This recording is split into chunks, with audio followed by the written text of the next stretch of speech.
got 40 minutes, and so a lot of times if I was sitting down having a study with somebody, it would take me at least 40 minutes, probably up to an hour to do most of these lessons. So you're getting the fast version, but we're just trying to demonstrate in these really the last 3-4 weeks of this quarter, several different types of Bible studies that you can have with someone, depending upon the situation that they're in, sometimes depending upon what you might be comfortable with. Not everybody's comfortable teaching the same type of lesson. Last week was kind of you got to turn to several different passages and more of a topical approach. This week, our approach is really dealing with people who maybe haven't really thought about what the purpose of their life is, and they find themselves in a rut and just in a routine and wondering, what's it all for? So perhaps a different purpose to this lesson. My battery must be out here. See, maybe walk towards the front. I haven't said anything that would have said anybody yet. And next week, we're going to look at a lesson I like to do, which is more of an expository lesson, where we look at Acts 2, and we just kind of walk through Acts 2 and use that as a Bible study. And that way you don't have to jump from chapter to chapter and text to text, and you can mostly stay just in one area. So today we're going to be in Ecclesiastes. So if you want to turn your Bibles to Ecclesiastes, we'll just think about our plan. I think the book of Ecclesiastes can be a powerful tool to open the door to evangelism. In today's class, we want to consider how to use this study in either a one-to-one, or this could be even used as a small group study. Let's say there's just a few of you, maybe at work on a lunch break, or you got some classmates and you want to have a study with them or some neighbors. But it can be a helpful study to prick the conscience of gospel prospects. I think can lead to future studies with people. So I want to kind of just walk through how we might go about studying through Ecclesiastes, just if we're going to sit here and look at the big picture of Ecclesiastes in one lesson. So Ecclesiastes 1, 1, and 2, we'll just start with the first two verses here. The words of the preacher, the son of David, king in Jerusalem. Vanity of vanities, says the preacher, vanity of vanities, all is vanity. In the book of Ecclesiastes, we first of all need to realize the author uses a cynical word to describe life, and it starts off with a very cynical tone. What's the word that's used in multiple forms there when you read Ecclesiastes 1, 1, and 2? Vanity. Vanity of vanities, all is vanity. And so we see that word over and over again. And this word vanity, it means short life or vapor. It comes from the Hebrew word hebel or abel, which is defined as emptiness or vanity. Figuratively, it's just something transitory, something unsatisfactory. Now, why would the Bible character's name Abel? And that word vanity is from the same root as Abel. Why would the Bible character's name Abel be a fitting word to describe our life here on earth? What happened to Abel? His life was just a vapor. His life was just a vapor. He was murdered young. Okay, and so it's a very fitting word. It means short life. And even though Abel was murdered and died young, the truth is, I think, for most people in this world, we would probably say it just seems like life is short. We have a short life. It's temporary. We're here and it's transitory. And so that word vanity, it means transitory, short life. All is vanity, short-lived. And so you read verses 3 and 4, you look at that first chapter. What does man gain by all the toil at which he toils under the sun? A generation goes and a generation comes, but the earth remains forever. That's kind of an interesting question. What does the man gain by all the toil at which he toils under the sun? What's the purpose of work, of life, of living? So that's a very key question. What key life question is he really asking with that? As you summarize it, would you guys summarize it in a different way? What's he asking here? I said he can't take it with him. Okay, he can't take it with him. Maybe he's realizing that. All this work and I can't take it with me. Okay, he's coming to that sort of conclusion we're going to see. All right. What's the meaning of life? What's the meaning of life? What is the meaning of all this work that we're doing here in this life, under this sun? What's the meaning of life? I think that's good, and I think a lot of people have that question. I don't know if you remember, it's probably been 15, 20 years ago. I think Rick Warren had a book called The Purpose-Driven Life, and it sold millions of copies. I don't agree with everything that's in that book, but the fact that it sold millions of copies is a clear indication there are people looking for meaning, looking for purpose. And so that book had an appeal to them as they looked for meaning and purpose. And I think we can not go to Rick Warren, we can go to inspired writings to try to give us the answer to what is the meaning or the purpose of life. So he goes on with that question, and then he seems to add to that question. And he says in verse 5, the sun rises and the sun goes down and hastens to the place where it rises. The wind blows to the south, goes around to the north, around and around goes the wind, and on its circuits the wind returns. All streams run to the sea, but the sea is not full. To the place where the streams flow, there they flow again. It's really three illustrations here that he's using. And this work of Ecclesiastes begins by using three illustrations to describe the cyclical nature of life. What are the three illustrations? Verse 5, what's the illustration there? Sun. Sun rises, sun goes down. Every day, same thing. Sun rises, sun goes down. Sun rises, sun goes down. Verse 6. The wind blows, and the wind just keeps on blowing. Okay? It just returns to its circuit. It just keeps circulating. All right. Verse 7.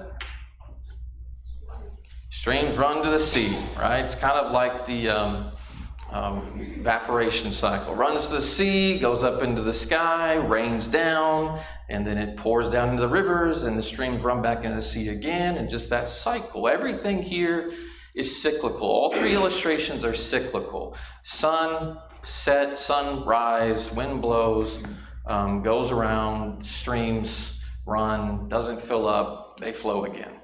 All right? So he's looking at the cyclical nature of life. Then he goes on in verses 8 through 11 to say this: all things are full of weariness. I mean, this is such a depressing first chapter.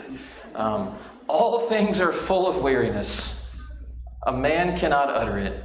The eye is not satisfied with seeing, nor the ear filled with hearing. What has been is what will be. What has been done is what will be done. And there is nothing new under the sun. So it's like he takes the sun and the wind and the streams, and then he basically says, to me, that's what life is like. What has been is what will be. We see the same type of life cycle with all people, and there's nothing new under the sun. Is there a thing of which it is said, see, this is new? It's been already in the ages before us. There's no remembrance of former things, nor will there be any remembrance of later things yet to be among those who come after. So, sometimes life, and I think what this describes is sometimes life feels like an endless racetrack. And I think there are a lot of people who feel like that in this world. Life just feels like an endless racetrack where are we really getting anywhere? It's just the same thing all the time. And so as the author speaks of this life in Ecclesiastes 1, 9 through 11, that's essentially what he's saying. What has been is what will be. What has been done is what will be done. It just feels like it's just the same thing every day. Right? Can you relate to that? Can you relate to how he feels? You feel like that someday? Okay, here we go again. Alarm clock goes off. Gotta get up out of bed. Gotta get to work. Gotta punch the clock. I'm just waiting for that clock to be done. All right, when is the last bell gonna ring so we can all drive home and so we can go through the same thing, make dinner, feed our faces, come to Bible study, go home, feed the goats, right? Go to sleep, and then we got to do the same thing over again. And it's just the same over and over and over, same thing. What type of things do you guys do on a regular basis? Like an everyday thing? Feed the dog. Here we go. We got to feed this hungry dog again. Yeah. Okay. Clean the kitchen. Clean the kitchen. Yep. Food, clean the kitchen, cook the food. Oh boy, doesn't that get old? I have to fix my wife's coffee. Have to fix your wife's coffee while she cleans the kitchen. So we're working together. That's good. All right. All right. Yep. Kitchen gets dirty. Got to clean the kitchen. Got to do the dishes. Yeah. All right. Gotta do the laundry, yeah. Every day. And when is this ever gonna end? It's not. It's not gonna end.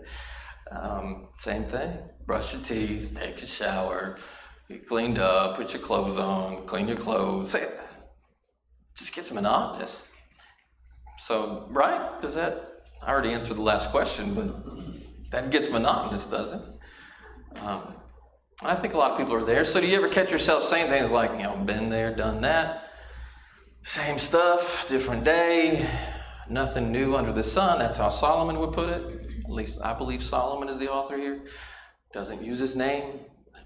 Preacher in Jerusalem, great king. Nothing new under the sun. Or we might say, eat, sleep, work, repeat, die.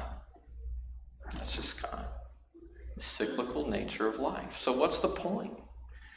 I think a lot of people have this question. What's the point? Or maybe they haven't asked the question out loud, but you can tell it, but they just seem drained, they seem down, they're discouraged. Here we go, they're just sighing all the time. There's no real joy, enthusiasm to their life.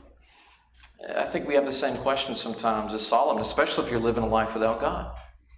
You have the same questions as Solomon. What's the purpose of it all?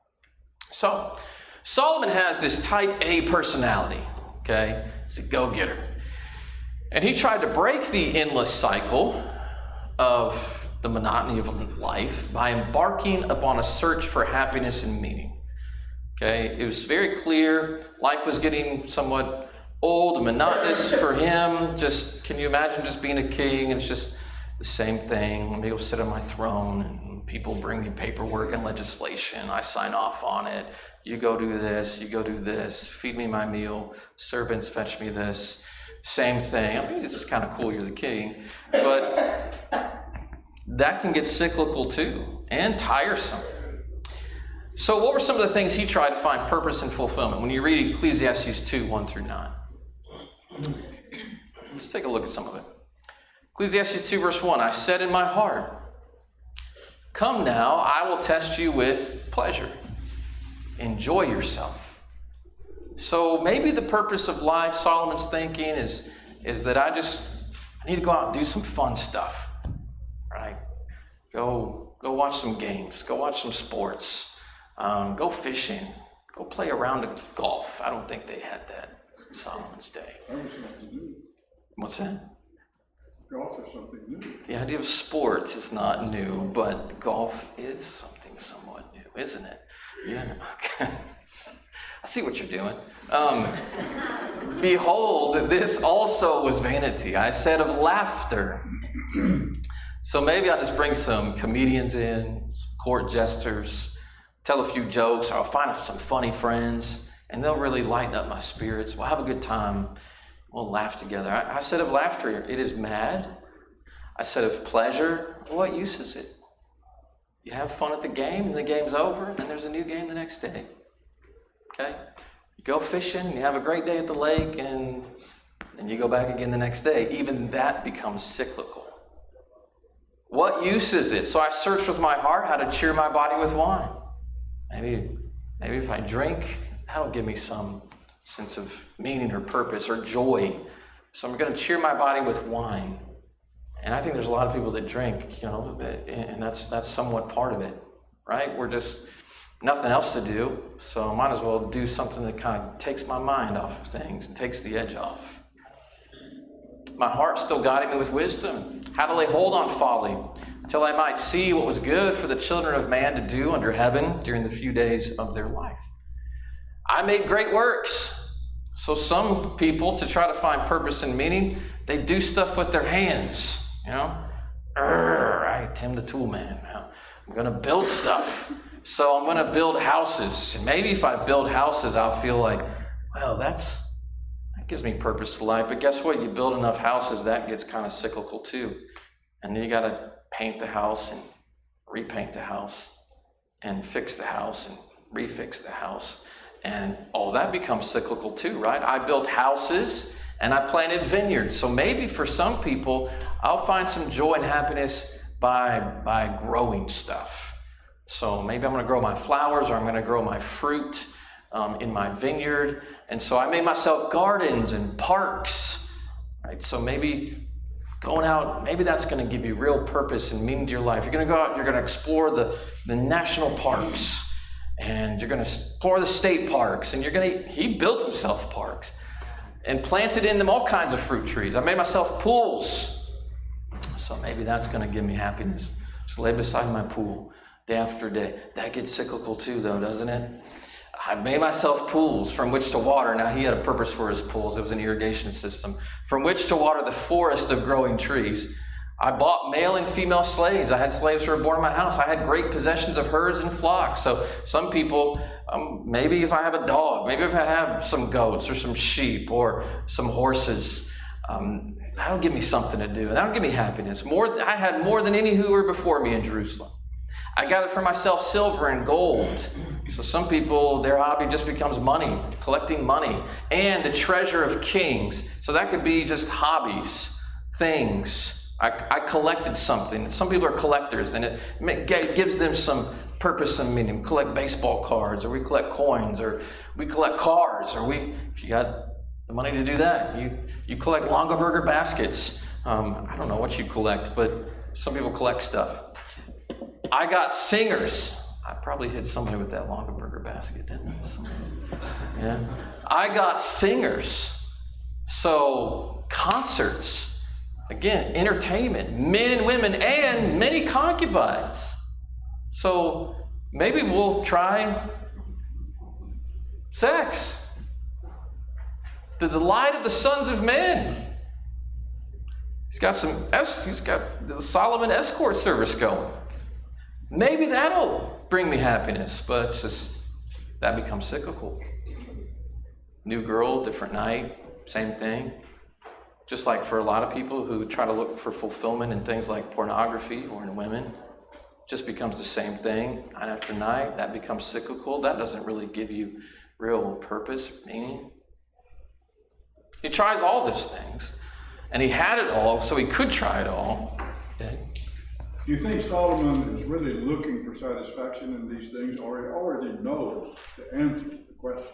It's a Jewish tradition that Solomon wrote Proverbs in his youth. The Song of Solomon in his youth. He wrote Proverbs midlife, and then Ecclesiastes at the end of his life, which suggests perhaps Solomon repented. Mm-hmm. So do you think he's really searching for his own satisfaction, or for those who read his book? Oh, I think he's retelling the story of his search for satisfaction so that people can learn from his mistakes, which we'll get to. That's the good news at the end. He figures it out. And maybe it took the experience of all those things for him to figure it out. We don't have to experience all those things to figure it out. We can learn from his experience, and we can see the wisdom of his experience and what it teaches us. So Solomon has it all. He's got fame, he's got power, he's got money, he's got fun, he's got stuff, he's got wisdom, he's got women. And we can look at other passages too, like 1 Kings 4 and 1 Kings 10. You read about the table of Solomon in some of these passages. 1 Kings 11:3 talks about how many wives and how many concubines he had. Of course, that comes up to the number 1,000. But who was all of this for? Who was all this for? Go back to Ecclesiastes 2.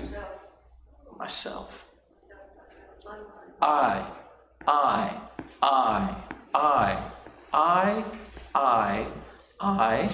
I just read every I in verses 4 through 8. But he also says, for myself.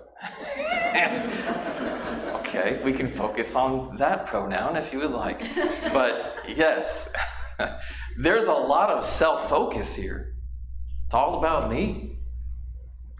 Okay, it's my search, it's me, it's my happiness. As he's searching for those things. So that's important.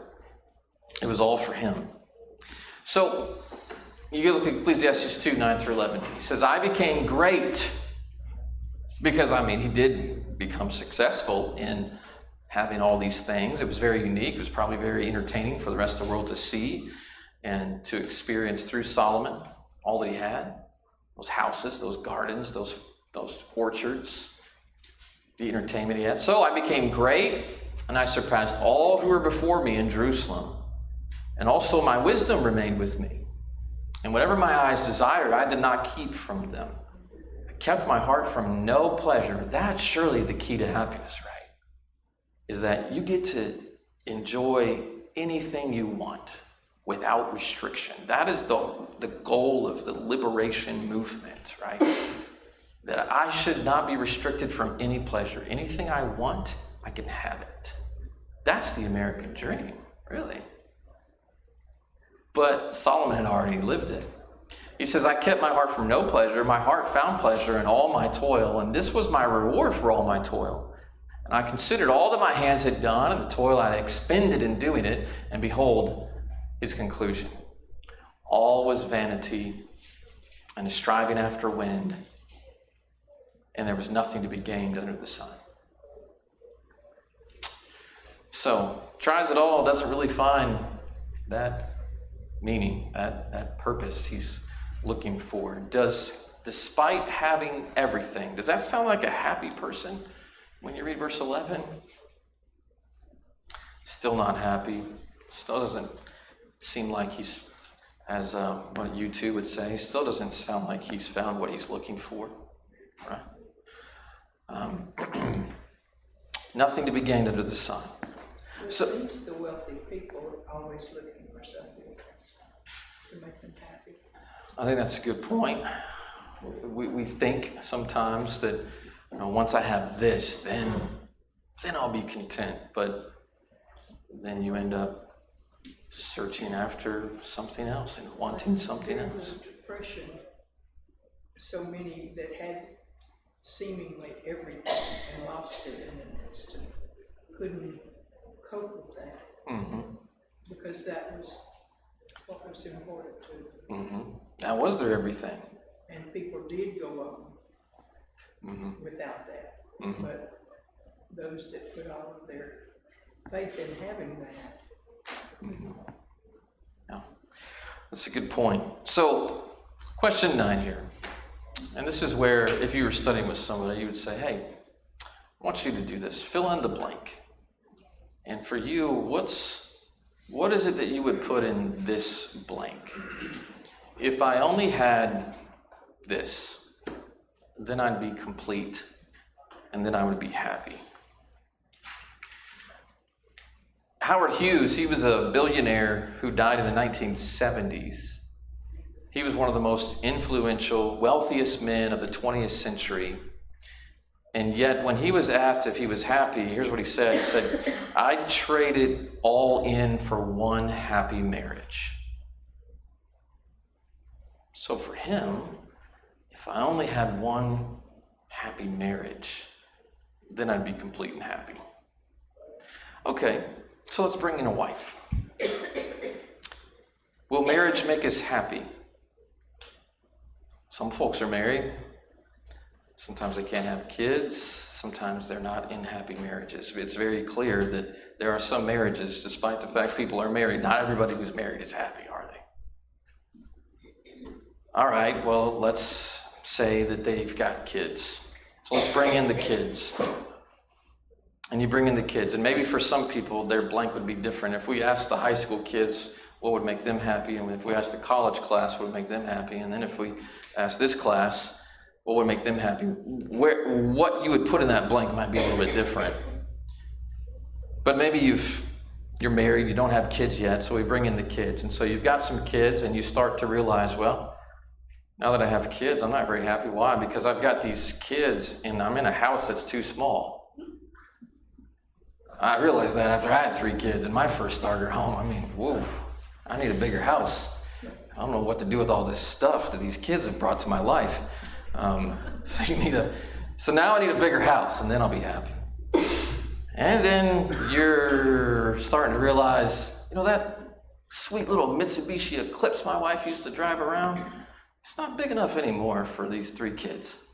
And that little truck, where I didn't even have a back seat, that's not big enough for me to have kids. That was my first car. It was just me, and my first kid just was in the middle of the truck seat, okay? And I drove Samuel around in that. But after the second kid, well, Samuel's not allowed to ride in the bed of the truck, so now it's time for a van. It was so hard to leave my truck and get a van, okay? But then if I have a van, then I'll be where it's at, right? And then you realize, these kids are expensive. These diapers cost a lot of money, and school costs money, and sports cost money, and clothes cost money, and there's an age there where they're growing out of something every 3 weeks. So you're just buying more clothes over and over again, and then they start to drive. Insurance costs money. Auto insurance costs money, okay? And so then that blank becomes different. You see how the blank just keeps getting pushed a little bit further out with every step? So now we bring in the money. And so let's say you got the money. You become a CEO. Are all CEOs happy? I know a lot of unhappy CEOs because they're just working all the time. They're stressed all the time. They got so much responsibility. Maybe they're never home, so they're stressed. They're busy. Mind's constantly on business. They want a break. And so then we bring in retirement. All right, maybe for the CEOs, I'll be happy when I retire. That's where it's at. So we bring retirement. Some people retire, and what happens? Your body breaks down, and all those trips you thought you were going to take, and all that fun you thought you were going to have, some people can't have it. Sometimes maybe your body's okay, but you have a knucklehead kid, and you got some grandkids you got to take care of now. And so you're involved in that. And so all these great plans that you had for things that you were going to do in retirement, maybe you can't do it. So the point is this: there's always a blank. There's always a blank.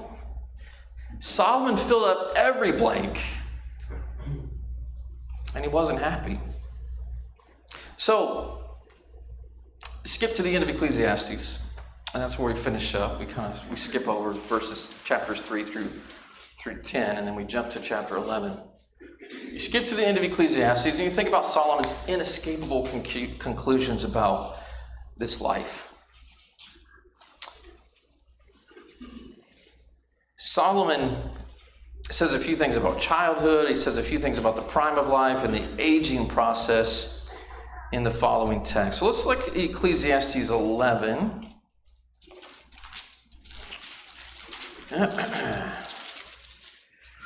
And verse 10.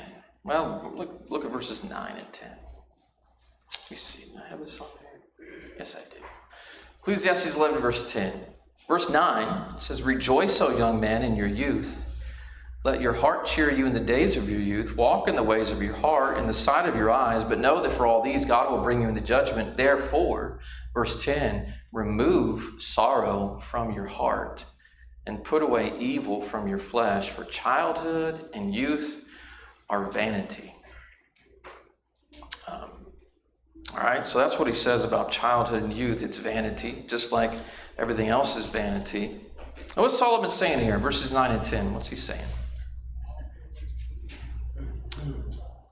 Is he saying life stinks? Okay, there we go. He's not saying life's terrible, there's nothing enjoyable about it. Enjoy it while you're young. But what's this verse 10 all about? Remove sorrow from your heart, put away evil. Learn to be content. Learn to be content. Enjoy your life. Enjoy what God blesses you with in your situation. Okay? I think maybe part of the idea there in verse 10 is go and chase your dreams. Go and enjoy your childhood. But realize there's more to life than just fun and enjoyment. And there's a day of reckoning that we have to keep in mind. And so there's certain things that are evil that we need to remove from our lives. And then then we read chapter 12, verses 1 through 8. So, got some of it up here on the screen. Remember also your Creator in the days of your youth, before the evil days come and the years draw near, of which you will say, I have no pleasure in them. Before the sun and the light and the moon and the stars are darkened and the clouds return after the rain, and the day when the keepers of the house tremble and the strong men are bent and the grinders cease because they are few, and those who look through the windows are dimmed and the doors in the street are shut, when the sound of the grinding is low and one rises up at the sound of a bird, and all the daughters of song are brought low. They are afraid also of what is high. Terrors are in the way. The almond tree blossoms. The grasshopper drags itself along. Desire fails because man is going to his eternal home, and the mourners go about the streets. Before the silver cord is snapped, the golden bowl is broken, the pitcher is shattered at the fountain, the wheel broken in the cistern, the dust returns to the earth as it was, and the spirit returns to God who gave it. Vanity of vanity, says the preacher, all is vanity. There's a few ideas behind the phrases in these verses. You got, first of all, the keepers of the house that tremble. I think as we age, we get shakier. Things like Parkinson's begin to affect us. The keepers of the house begin to tremble. Strong men bow down. There's effects of things like osteoporosis and arthritis begin to curve our back, so our strong back begins to bend over and curve down. Strong men bow down. Our fingers start to get swollen from arthritis and start to have some curvature, and our back starts to curve. I think that's the picture. The grinders cease because they are few. Your grinders are your teeth. You lose your teeth when you get older. Those that look through the windows, those are your eyes. They don't see as well as you get older. I'm beginning to experience that. I'm starting to have to hold things further away than I used to. Still refuse classes, but I'll be there soon. But our eyes don't see as well. The things that the things that look through the windows grow dim. I'm starting to read stuff now too, and I'm like, who made this all blurry? Why is this blurry on this screen? I don't think it's blurry. I think I have some eye problems. One rises up at the sound of a bird. Do you notice as you get older you don't sleep as well? I remember my grandma saying when she was like in her 80s, I wake up at 3 a.m. I hear the first bird chirping at 3 a.m. and I'm up and I just sit in my chair, read. I can't go back to sleep. You wake up at the sound of a bird, anything wakes you up. Sometimes we're just more paranoid as we get older about problems. All the daughters of song are brought low, so we can't hear people sing because our hearing starts to deteriorate. We're afraid of night and terrors are in the way. We don't want to get out at night. We don't like to travel. We'd rather stay home. Right? I can't see in the dark. Right, TJ? Not there, buddy. We just rather stay home at night. The almond tree blossoms. The almond tree is kind of white and gray, and so our head starts to blossom some gray hair.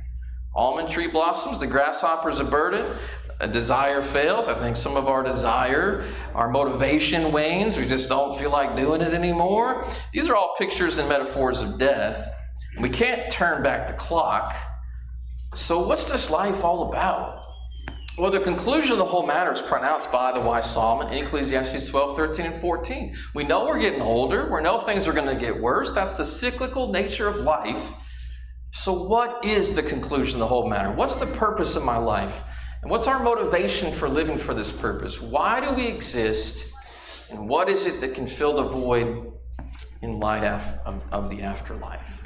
Well, verses 13 and 14 concludes with this. This is the end of all the matter. All has been heard.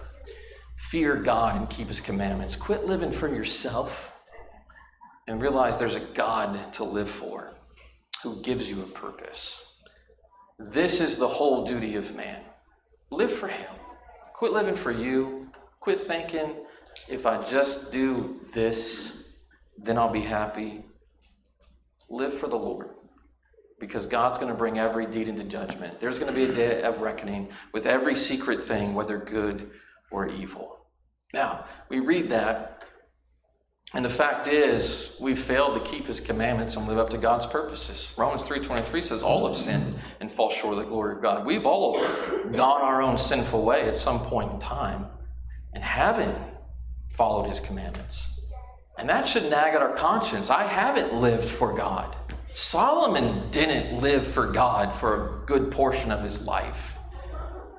But because of this, we need a Savior who offers forgiveness and a Lord who reignites our purpose. And the good news is, and this is where, with this study, you introduce that God has provided us with that Savior. And he's provided us with that Lord. And that's why in Luke 2, when Jesus was born, the angel said, "Don't be afraid, for behold, I bring you good tidings of great joy, which will be to all people, because there's born to you this day in the city of David a Savior, who is Christ the Lord." Someone to save us from how we haven't lived up to our purpose and how we haven't been living for his glory. And someone who can give us the guidance and the instruction that we need to live a life that pleases God, our Savior, Christ the Lord. So, final thoughts. The purpose of this study is just to show the lack of fulfillment that's found in the world's alternatives. I'm telling you, you meet people probably every day who are feeling that. I'm looking for satisfaction in the opposite sex and entertainment, concerts and drinking and drugs and all kinds of things. I'm just not finding it. So we've got to be forced to think of the cyclical and temporal nature of this life. And once we do, the eternal reckoning of God becomes more attractive. Your problem is you're living for this life. And if you're living for this life, then that's going to get extremely monotonous and boring. And it's going to be pointless, because it is pointless. But when you live for God, there's a point. Okay, there's fulfillment there. All right.